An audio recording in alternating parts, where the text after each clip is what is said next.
Hello again. Today we're going to tie this Adams dry fly. This is a classic old dry fly. It works brilliantly. It could even be like the most popular dry fly ever. It's not too difficult to tie. And it's, like I said, it's a real old fly, but it still works today as well as it ever did. So we're going to take this one out of the vise, and in the vise we're going to put a sort of medium wire long shank hook, and we're just going to wax a thread. The thread is Uni 80 and it's in black, and I'll explain the rest of the materials as I go, like I normally do. So we're going to start my thread, bit of a croaky voice, just behind the eye, and I'm going to run the thread down until I'm about level with the hook point, and then I'm going to bring the thread back up till I get to maybe just over halfway of that point. And I've got a couple of hackle tips here that I've stripped from the feather, and here's the other one there. We're going to pop these on going forward of the eye. If I can just orient them in my hand. These can be quite fiddly, these, especially when you're a bit of an oaf like me. But just line the tips up, and then I just catch them on going forward of the eye. Just catch them on. Just want to lift them up. It's a little bit too long, so that's all right. We just shorten it back up. Catch them on a little bit shorter. Make sure they stay on the top. Obviously a nice wax thread really helps. And that's about right. You want them to be about a hook shank. You know, as long as the hook shank. I'm just going to come back to them. I'm just going to prop them up. And I'm just going to do a turn in front, which will make them stand up lovely. And then I'm just going to gently figure eight between them. And that's just going to help part them. And we've got some fibres there that sometimes you do get this, and they just get caught up. We can just be very careful. We can just get rid of those like that. That's fine.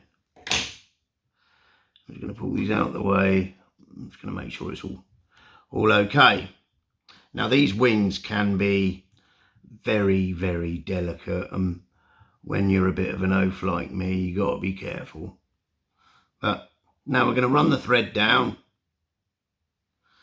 till I get back to the point, and I'm going to trim the stem. There we go. Just going to mind these wings out of the way. Cool. I'm going to carry on down with my thread. Oh dear, we got fibres going everywhere, haven't we?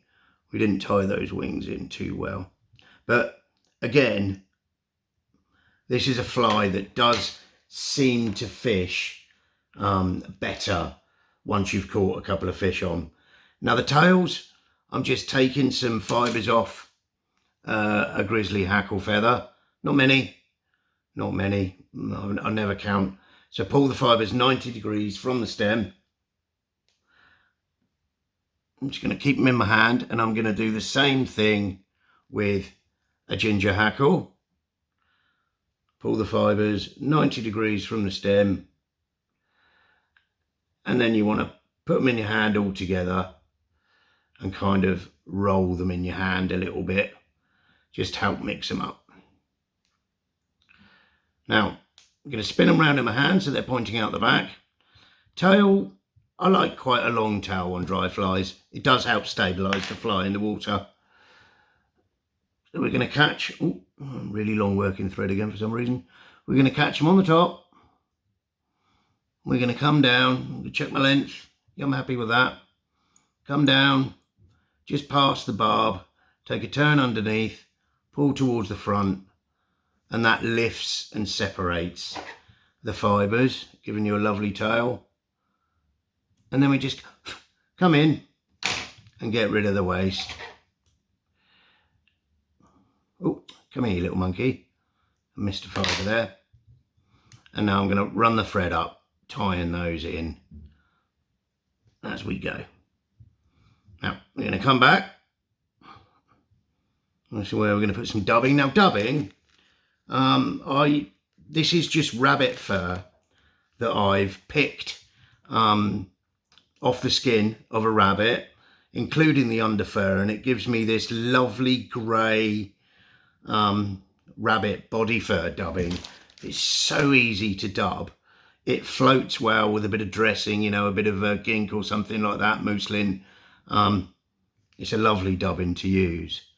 So we're going to come out the back, I'm going to tighten this up, and then as per usual, we're just going to dub him up, and we're looking for that lovely carrot shape. Just come back if you're not happy. There we go. And now for the hackles themselves, it's a grizzly hackle. This is just a genetic saddle hackle, and a ginger. So we're going to take some of these fibres away from the bottom. Give me a little tying point, and I want the good side of the feather facing towards the hook. We're going to catch that on. We're going to come in with a ginger, exactly the same. Take some from the bottom to give me a tying point. I'm going to jump in front, and we're going to tie those in. I'm just going to take the end of this stalk away. And I wax my thread.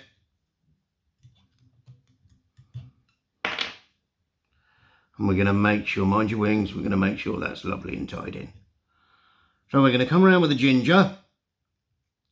And I like maybe 3 turns in the back. And then lift again the wing.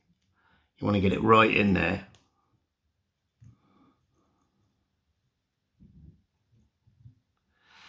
And then maybe 4 turns at the front, something like that. Catch that off, pull it back, bring the stem out, and then come round with the grizzly, a couple of turns at the back, and then just run up through the ginger and tie that off. And my wings have been pushed back a little bit there. So let's have a look. That's fine. So break that off, sweep everything back,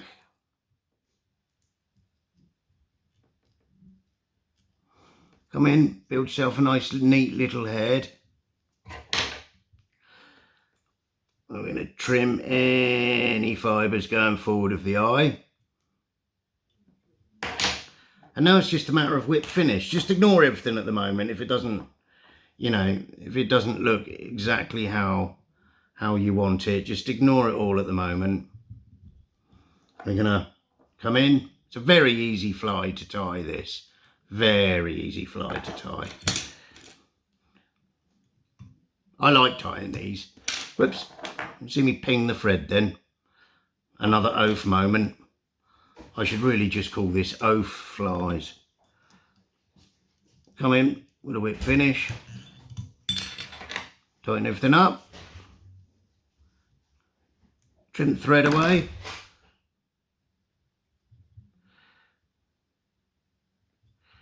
And then just have a look at your fly.